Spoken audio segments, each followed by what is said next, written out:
Finally আমরা যাচ্ছি towards Sittong. গাড়ি বুকিং করেছি at 3500, যেটাতে হোমস্টে ড্রপ আর সাইট সিনস ইনক্লুডেড। যদিও আমরা খুব কম সাইট সিনস করছি বিকজ আমরা প্রচন্ড এক্সস্টেড। সো ফার্স্ট আমরা হোমস্টে যাচ্ছি আর সাইট সিনসগুলো একদম পাশে পাশে। তো হোমস্টে পৌঁছবো, গিয়ে বাকি সব ডিটেলস বলে তারপরে দেখি কি কি সাইট সিনস কভার করা যায়। আমার আগের এপিসোডে আমি দেখিয়েছিলাম যে কিভাবে আমরা কলকাতা থেকে শিলিগুড়ি পৌঁছলাম বিজনেস ক্লাস গ্রিন লাইনে স্লিপার বাসে। তারপর আমরা ওখান থেকে সহজেই গাড়ি নিয়ে চলে গেলাম শিটং।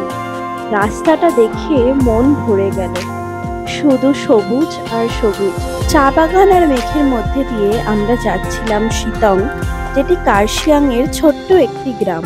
কার্শিয়াং ঢোকার মুখে আমরাও কিছুক্ষণ দাঁড়িয়ে গেলাম ছবি তোলার জন্য। আর জায়গাটা দেখে সত্যি মন ভরে গেল, এত অপূর্ব জায়গা। আর গরম তো একদমই ছিল না, হঠাৎ করে আবহাওয়াটা যেন বদলেই গেছিল। আমাদের কলকাতায় বা শিলিগুড়িতে যা গরম তার একটুও ছিল না এই জায়গায়।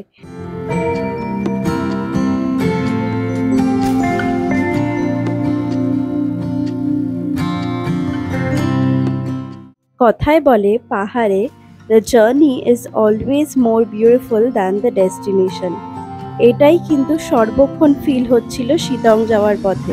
এই ভিউ দেখে সত্যিই মন ভরে গেছিল। যদিও রাস্তাটা একটু খারাপ ছিল, তাও এই ভিউয়ের সামনে সেটা ফিলই হচ্ছিল না।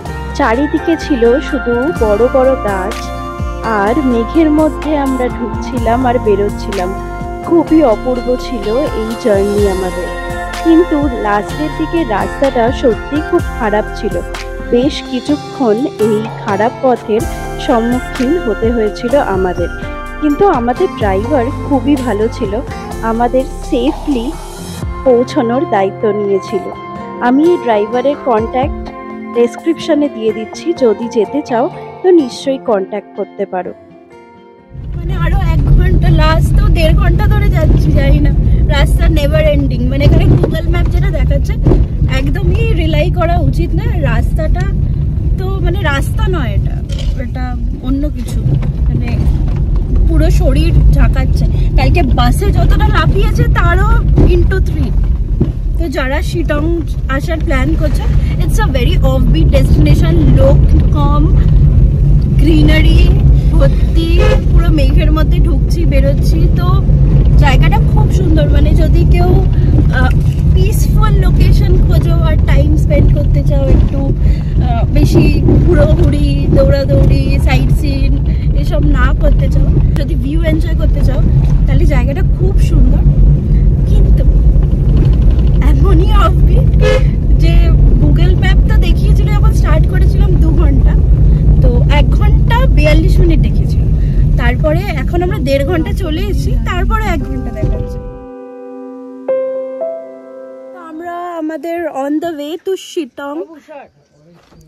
তো শিটং বেসিক্যালি কার্শিয়াং হয়ে যেতে হয়, মানে টাইম কাটানোর জন্য খুব সুন্দর জায়গা। যেরকম কালিম্পং এর ডেলও খুব সুন্দর জায়গা, তো শিটংও খুব সুন্দর, মানে বসে থাকো টাইম কাটাও এরকম ব্যাপার, যেখানে দার্জিলিং এর হাসেল বাসেল নেই। যদিও আমরা কালকে যাচ্ছি দার্জিলিং ওই হাসেল বাসেলটা ফেস করার জন্য, বাট স্টিল আজকে এটা রেস্ট ডে কাইন্ড অফ। আর লোকেশনটা খুব সুন্দর, মানে কার্শিয়াং অব্দি ভীষণ গরম লাগছিল, বাট তারপর থেকে ওয়েদারটা ড্রাস্টিক চেঞ্জ হলো আর ওয়েদারটা খুব খুব খুব সুন্দর হয়ে গেল। বেশ কিছুক্ষণ জার্নি করে আমরা ফাইনালি পৌঁছেছিলাম আমাদের হোমস্টে অরেঞ্জ ট্রি হোমস্টেতে। আমরা পৌঁছে গেছি আমাদের হোমস্টেতে, এটার নাম হলো অরেঞ্জ ট্রি হোমস্টে। তো এটা শিটং, ফ্যান্সি নয়, খুবই সাধারণ হোমস্টে ছিল। এটা পুরো ঘরের মতো মনে হচ্ছিল, তার জন্যই তো হোমস্টে বলে, তাই না? আমরা এটা ডাইরেক্টলি বুকিং করেছিলাম, কন্ট্যাক্ট আমি ডেসক্রিপশনে দিয়ে দিলাম। 3টে শিটং এর ভাগ আছে, 1 2 3। তো এটা 3তে, আর এখানে অরেঞ্জ গার্ডেন আছে, বাট আনফর্চুনেটলি এটা তো উইন্টার্স নয়। উইন্টার্সে অরেঞ্জ দেখা যায়, বাট এখন তো নেই। আর এখানটাও পুরো ফগ হয়ে। তো আমরা আজকে যাব অহলদারা ভিউ পয়েন্ট, এখান থেকে জাস্ট 5 মিনিটস দেখতে, কিন্তু কোনো ভিউই মনে হয় না দেখতে পাবো, বিকজ পুরো ক্লাউডে ভর্তি। সত্যি ভিউ নেই, বিকজ পুরো ফগ এন্ড ক্লাউডে ভর্তি। উইন্টার্সে হয়তো ভালো ভিউ দেখা যায়, বাট বা যখন ক্লাউড থাকে না, বাট আজকে তো ফুল ক্লাউড।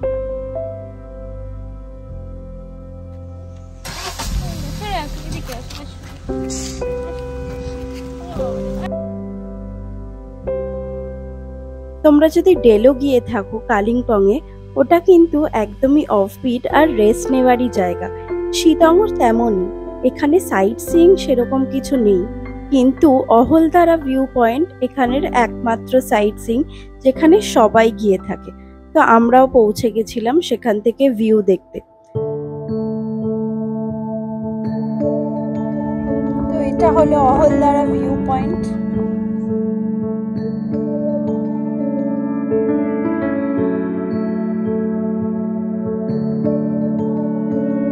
কিন্তু কোনো ভিউ দেখা যাচ্ছে না, পুরোটাই ফগ আর ক্লাউড, কিচ্ছু দেখা যাচ্ছে না, মানে খুব হাওয়া দিচ্ছে এখানে। অহলদারা খুবই ফেমাস তার ভিউ এর জন্য, কিন্তু মেঘের জন্য আমরা সেরকম কিছু ভিউ তো দেখতে পাইনি। কিন্তু এই ওয়েদারেরও আলাদা একটা মজা ছিল। এই মিষ্টি ওয়েদার কিন্তু সারা বছর পাওয়া যায় না, শীতকালে গেলে এই ভিউ একদমই দেখা যায় না।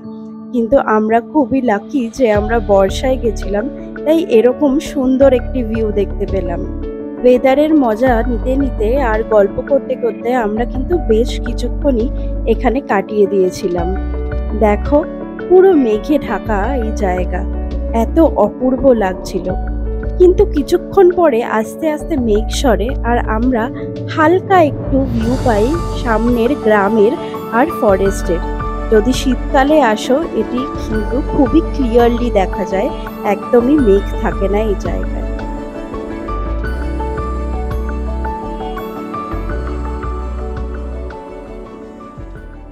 আমাদের দেখা হয়ে গেছে অহলদারা ভিউ পয়েন্ট। এখন আমরা খেতে এসেছি, ব্যাক টু আওয়ার হোমস্টে। খাবো, হোপফুলি কালকে দার্জিলিং যাওয়ার সময় কিছু ভিউজ কভার করতে পারবো। তবে জানো কি শিলং কিসের জন্য ফেমাস? শিলং ফেমাস তার অরেঞ্জের জন্য। অরেঞ্জ কাল্টিভেশন হয় এখানে, আর চারিদিকে পাবে অরেঞ্জের গাছ। শীতকালে এলে প্রচুর অরেঞ্জ দেখতে পাবে এই জায়গায়। তার জন্য শিলংকে অরেঞ্জ হিল স্টেশন বলেও চেনা যায়। যাই হোক, অহলদারা থেকে ফেরার পর আমরা খেতে বসে গেছিলাম। আমাদের হোমস্টেতে দেওয়া হয়েছিল গরম গরম ডাল, পটল ভাজা, তার সাথে ছিল পনিরের তরকারি, বাঁধাকপির তরকারি, মাংস আর ডিমের অমলেট, আর গরম গরম ভাত তার সাথে। খাওয়ার পরে আস্তে আস্তে সন্ধে হলো, আর তারপরই শুরু হলো তুমুল ঝড়। আর তার সাথে ছিল পকোড়া আর চা। পকোড়া আর চায়ের মজা নিয়ে এই ওয়েদারে আমরা চলে গেলাম আমাদের বারান্দায়। দেখছিলাম প্রচণ্ড জোরে বিদ্যুৎ চমকাচ্ছিল আর বৃষ্টি আসার সম্ভাবনা ছিল, আর যথারীতি সে বৃষ্টি শুরু হলো। এখন হচ্ছে শিলা বৃষ্টি, আওয়াজ পাচ্ছ হয়তো, খুব জোরে জোরে আওয়াজ হচ্ছে। আর হোপফুলি আমাদের দার্জিলিং এর প্ল্যানের 12টা বেজে গেছে, বুঝতেই পারছি। আজকে তো কিছু করার ছিল না, রুমে এসে আমরা রেস্ট নিচ্ছিলাম। সানসেটও কিছু হলো না, কারণ পুরো ফগ হয়েছিল, মানে ক্লাউড হয়েছিল। তারপর আমরা ইভিনিং একটু স্ন্যাক্স খেলাম, চা আর পকোড়া, আর তারপরে আমরা দৌড়ে দৌড়ে রুমে চলে এলাম, কারণ মেঘ ডাকছিল, বিদ্যুৎ চমকাচ্ছিল, আর সাডেনলি এমন বৃষ্টি শুরু হলো। বাট প্রে করছি কালকে যাতে কমে যায়। আর আমাদের আর 2 দিনের প্ল্যান, যাতে বৃষ্টিটা না ভ্যাজ যায়। খুব খারাপ লাগছে কাল। দার্জিলিংয়ে যতবার আসি ততবারই বৃষ্টি হয়, সিকিমেও বৃষ্টি হয়। ওয়েদার এখানে প্রচণ্ড আনপ্রেডিক্টেবল, বাট এতদিন ধরে যা গরম ছিল, তো এটা হওয়ারই ছিল। তারপরই বজ্র বিদ্যুৎ আর বৃষ্টির মধ্যে আমরাও গল্প করে কাটিয়ে দিলাম সারা বিকেল। আর কিছুক্ষণ পরে করে নিলাম আমাদের ডিনার করে আমরা শুতে চলে যাই, আর পরের দিনটা শুরু করি গরম গরম দার্জিলিং এর চা দিয়ে। গুড মর্নিং, এটা আমাদের দার্জিলিং ট্রিপের ডে 2। যদি এখন অব্দি দার্জিলিং যায়নি, তো আজকের প্ল্যান হলো দার্জিলিং যাওয়া।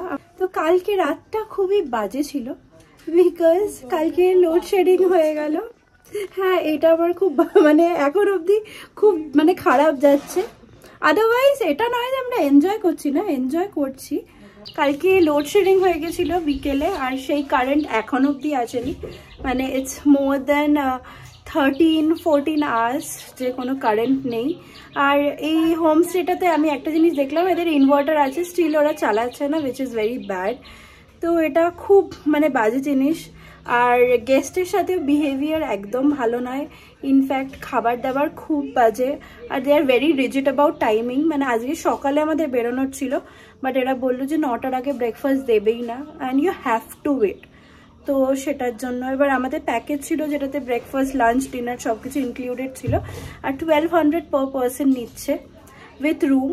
তো বিহেভিয়ার খুব বাজে। তো আমি খুব একটা সাজেস্ট করবো না এখানে থাকার, যদিও আমি গুগলে দেখেছিলাম রেটিং খুব ভালো, সেই হিসাবেই বুকিং করেছিলাম, but the experience was really bad. The food taste মানে দুপুরে তো তাও ভালো ছিল, বাট রাত্রিবেলা তো মানে অফুল ছিল, খাবারটা মুখে দেওয়ার মতন ছিল না।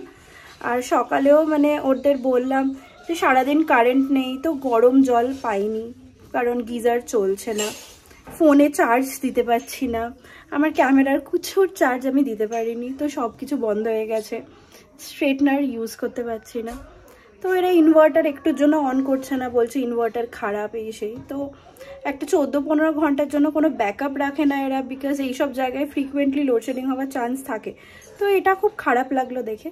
যাই হোক, আমরা অলরেডি দার্জিলিংয়ের জন্য লেট, কারণ আমার প্ল্যান ছিল যে সকাল 7টা 7:30 মধ্যে বেরিয়ে যাব, বাট এরা বললো 9টার আগে ব্রেকফাস্ট দেবেই না, তো তার জন্যই ডিলে হচ্ছে। এখন সকালবেলা তো রোদ উঠেছে, কালকে সারা রাত বৃষ্টি হয়েছে, থান্ডারস্টর্ম, লাইটনিং, শিলা বৃষ্টি, কিছু বাদ ছিল না। তো এনিওয়েজ আমরা তো এই তাড়াতাড়ি ডিনার করে শুয়ে পড়েছিলাম, আর তার আগের দিনও হোল নাইট জার্নি করেছিলাম। তো কালকে টায়ার্ডই ছিলাম, তো আজকে সকাল সকাল আমরা উঠেছি, উঠে ফাইনালি একটু রোদ দেখতে পেলাম, আর ওয়েদারটাও ক্লিয়ার লাগছে। But it is Darjeeling weather, already প্রেডিকশনে দেখাচ্ছে যে 10টা-11টার পর থেকেই বৃষ্টি হবে। জানি না কতটা কি এনজয় করতে পারবো, বাট যাই হোক, খুব একটা ট্যুরিস্ট স্পট কভার না করলেও কিছু ভালো ভালো ক্যাফেজ ইচ্ছা আছে এক্সপ্লোর করার, আর কয়েকটা জায়গা দেখার, টয় ট্রেন চড়ার, তো সব কিছুরই প্ল্যান আছে।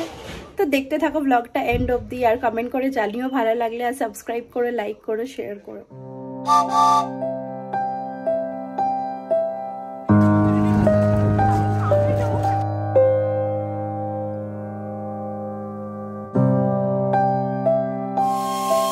গায়ে কাটা দিচ্ছে।